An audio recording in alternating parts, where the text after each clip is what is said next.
My people, how are you doing? Of course, Engineer William over here. When I talk about this, I'm talking about today. I'm in Nakaseke, Ngoma district, where we have a farm that we do manage as YPA. Now, basically on this farm, we're doing more of pasture management. It has about 45 acres of pasture that we are handling.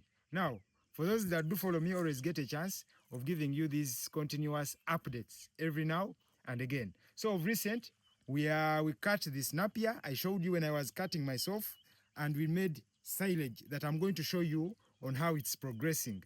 Okay, but now having cut, we did what they call weeding. People asking me, what stage do we weed our napier?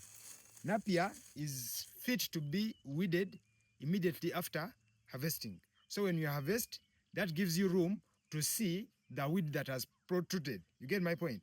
Yeah, otherwise when the napier is always outgrown, it's hard for you to like realize even weeding becomes hard because it will always be cutting you. So immediately after harvesting your napier, what you're supposed to do is you weed. So just the way you see, we finished harvesting, we weeded our napier, now it's coming back fresh and clean. So here in Ngoma, I'm going to show you how our silage is progressing. Is it good? Is it bad? I'm going to be showing you. Just follow me. Leave the rest for me. Good morning.